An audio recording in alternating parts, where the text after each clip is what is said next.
80 साल का करोड़पति डांसर के साथ मजे कर रहा है और मैं सामने वाली खिड़की के पीछे छिपकर उनकी हर हरकत पर नजर रख रहा हूं। एक पल के लिए उसके शरीर ने मेरा ध्यान भटका दिया, लेकिन मैंने तुरंत नजर हटा ली क्योंकि मेरा असली निशाना वह रबती था। मैंने बंदूक का स्लाइड पीछे खींचा और उस पर निशाना साधा। जैसे ही मैंने ट्रिगर दबाया, वह अचानक उसके सामने आ गई। गोली उससे जा लगी। मैंने गलत इंसान को मार दिया। मैंने फिर से स्लाइड पीछे खींचा और दोबारा निशाना साधने की कोशिश की, लेकिन अरबती के बॉडीगार्ड ने पर्दा गिरा दिया। मुझे पता था कि मेरा मौका हाथ से निकल गया है। मुझे तुरंत वहां से निकलना था। 2 गोलियों की आवाज पुलिस को मेरा पता लगाने के लिए काफी थी।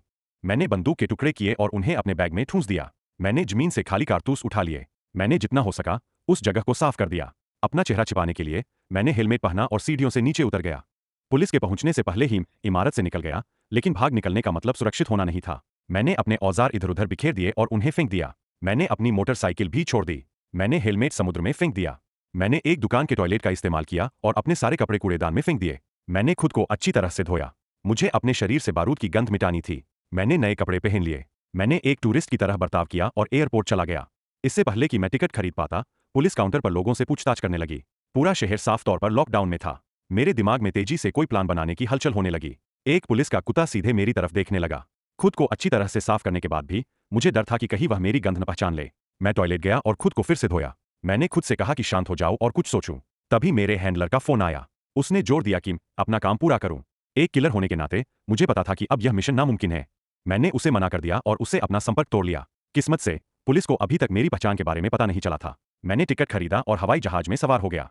धूप का चश्मा लगाए एक आदमी पूरी फ्लाइट में मुझे घूरता रहा। 10 साल से लोगों को मारने के अनुभव ने मुझे बताया कि वह कोई आम यात्री नहीं था। बहुत मुमकिन था कि उसकी लिस्ट में मेरा नाम हो। शायद वह काम बिगड़ जाने के बाद मेरा मालिक मुझे मरवाना चाहता था।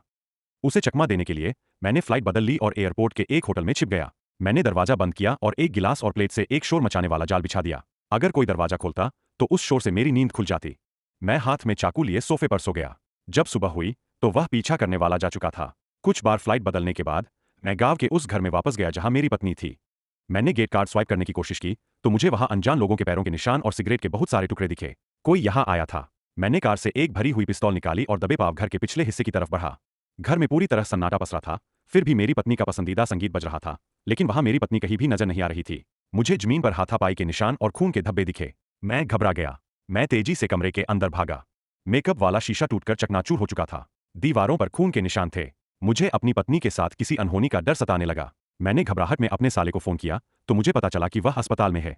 उसे बहुत चोट लगी थी, लेकिन वह जिंदा थी। उसकी चोट देखकर मेरा खून खौल उठा। मैं उन लोगों से इसका बदला लेना चाहता था। मैं बगीचे में गया और अपना गुप्त हथियार बाहर निकाला।